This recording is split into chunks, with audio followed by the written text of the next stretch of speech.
Hello aspirants, welcome to EPITOME IAS. This is Mansoor. So yesterday we have started NCERT series of geography, and in yesterday's class we have seen the first chapter of 6th class NCERT. So yesterday we have seen chapter 1. So this chapter 1 is the Earth and the solar system, and today we will be discussing the chapter number 2. This chapter number 2 is globe, latitudes and longitudes. So before going into this chapter 2, first of all we will be recalling what we have learned yesterday. So if you see here, yesterday we have learned that positioning of the moon. So if you see in moon, first we have seen what is full moon and we have seen what is a new moon. So when we call a moon as full moon or when we call a moon as a new moon, so yesterday we have discussed that, and after that we have seen what are celestial bodies, what are celestial bodies, and in these celestial bodies we have seen that moon, sun and the bodies which are glowing in the night sky. And after that we have seen what is a constellation, we have seen what is a constellation, and we have seen what is meant by asteroid, and we have seen what is a meteoroid. So yesterday we have discussed all the keywords that were given in chapter 1, and through that keywords we have seen the concept related to these keywords. Okay, and in today's chapter we are going to see the chapter number 2, that is globe, longitudes and latitudes. So basically if you see here, first of all, yesterday we have seen that the shape of the earth is a zooid shape. So what is the shape of the earth? The shape of the earth is zooid shape. So why we are calling the shape of the earth as zooid shape? Because see, if you see near equator, you can observe a bulge near equator, and near poles the area will be very flat. Or else you can say that because of the centrifugal force that was acting on the earth, because of this centrifugal force which is acting on the earth, we will be seeing bulge near the equator, and near the poles the centrifugal force will be very less. So because of that we will be having the flat surface near the poles. So because of that reason we came to a conclusion that earth is not spherical. The shape of the earth is not spherical, but the shape of the earth is zooid shape. Okay, hereafter we should be calling the shape of the earth as zooid shape. And what happened was, in order to replicate the earth which is in solar system, the people who are living on the earth, they created a new terminology or a new concept called as globe. What is the globe? Globe is nothing but the mere reflection of the earth. So if you observe here, on globe we will be finding different items that were present on the earth. And if you see in this globe, so what are the things that we can be finding on globe? We will be finding continents, and we will be finding oceans, and we will be finding mountains, and in one word we can say that whatever things that are present on the earth, we can locate all those things on this particular globe. So what happened was, in olden days the size of the globe used to be very big, but after that in modern time what they have done is they reduced the size of the globe so that they can carry from one place to another place. Okay, so that is point number 1. And the point number 2 and the next important keyword in this particular chapter is axis. What is that? Axis. So if you see this axis is an imaginary line which is present in the earth. Okay, so while you are observing this globe here, you can find that in this globe you can see, a needle is coming out of the globe. And if you see here, in the northern side of the earth, you can see a needle which is coming out, and this point they called as an north pole. North pole. So in southern part of the earth where the needle is coming out, this point they called it as an south pole. But in reality, Earth doesn't have any axis. Sorry, Earth doesn't have any needles coming out of North Pole and South Pole. Just for imagination, we have created this concept.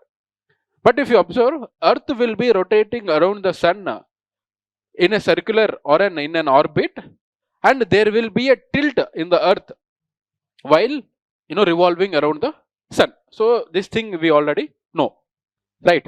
So now what is meant by axis? Axis is one of the important keyword. Axis is nothing but it is an imaginary line which is drawn on the Earth.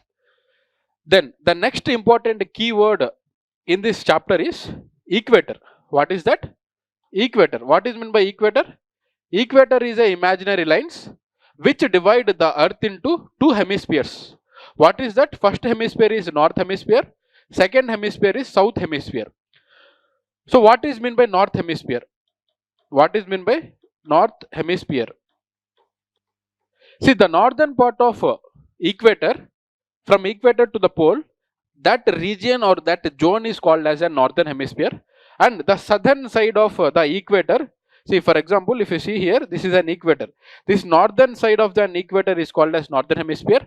The southern side of equator is known as southern hemisphere. Now, if you observe here, how to indicate a latitude? For suppose, if I am taking a 20 degrees latitude, and this 20 degrees latitude is in southern hemisphere, it is in southern hemisphere, then I will be indicating this latitude with a letter S. So that means 20 degrees south latitude. For suppose if there is a latitude that is 30 degrees latitude in the northern hemisphere, then I will be indicating this latitude with a letter N. Then it will become 30 degrees north latitude. Okay. The point here is, these latitudes which are present on the earth, they are parallel to each other. So from equator, if you start counting the number of latitudes up to North Pole, you will be having 90 latitudes. And if you start counting the latitudes in the southern hemisphere, you will be having 90 southern latitudes. So in overall, in Earth, we are having totally 181 latitudes along with the equator. Okay, that is point number 2. Then the important thing to be remembered is, as we are talking about latitude, so the latitude will become the important keyword here. What is that? Latitude.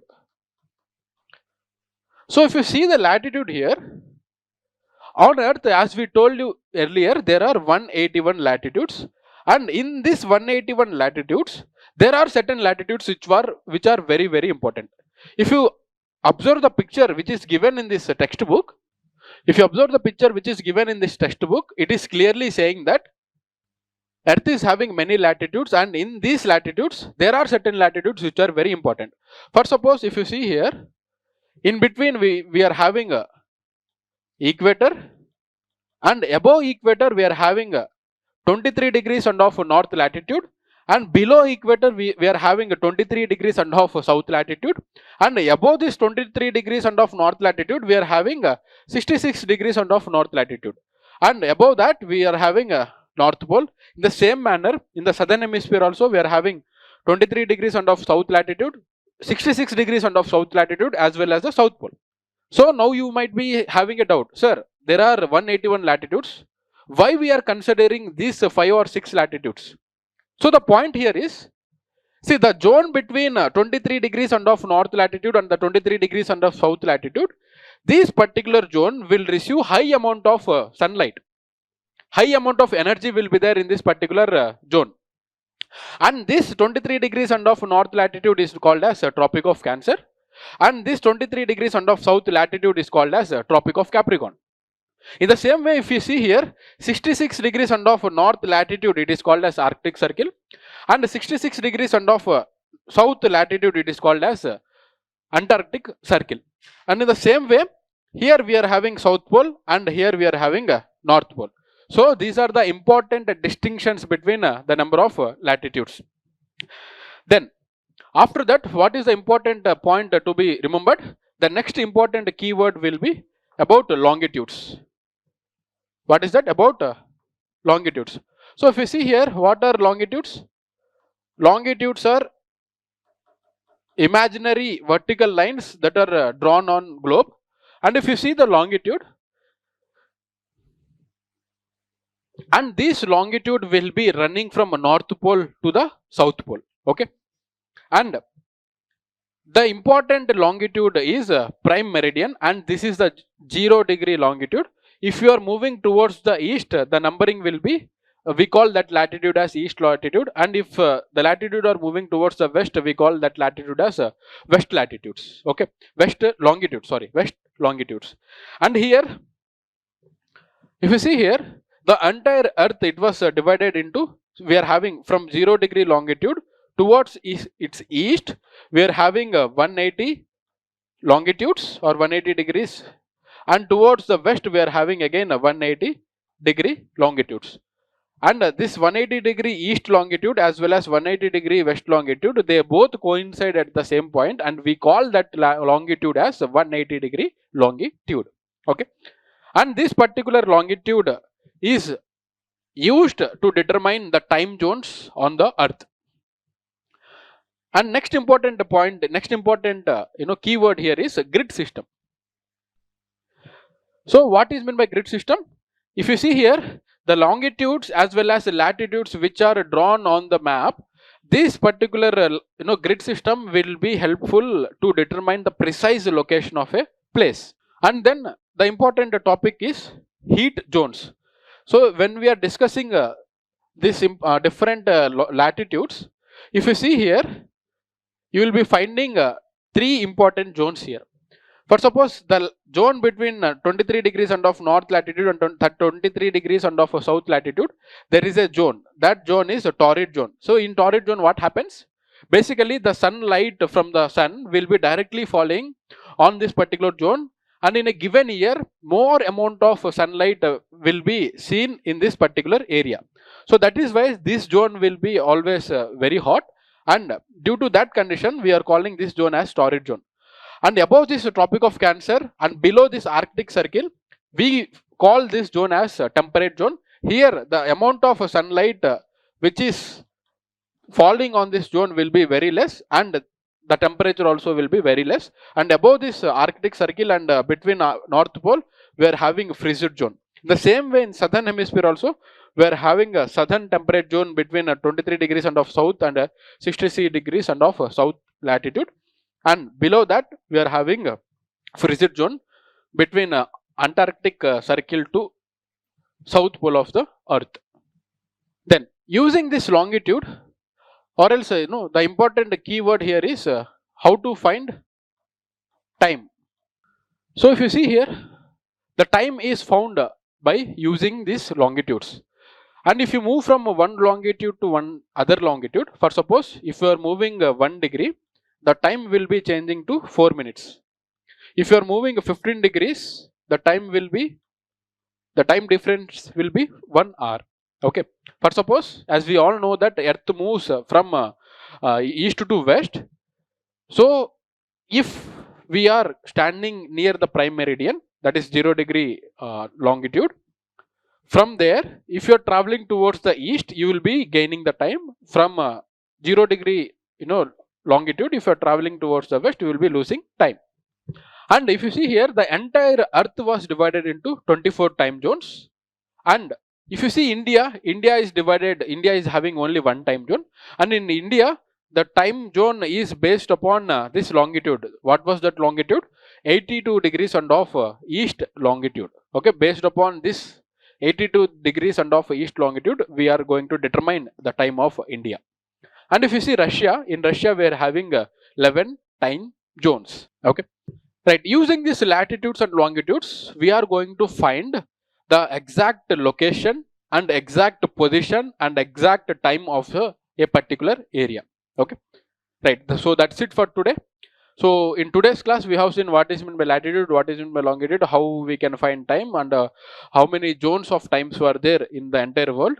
Right, so these are the basic facts that are in 6th class geography. And in next class, we are going to see the 3rd chapter, that is the motion of the earth. So thank you for watching this video.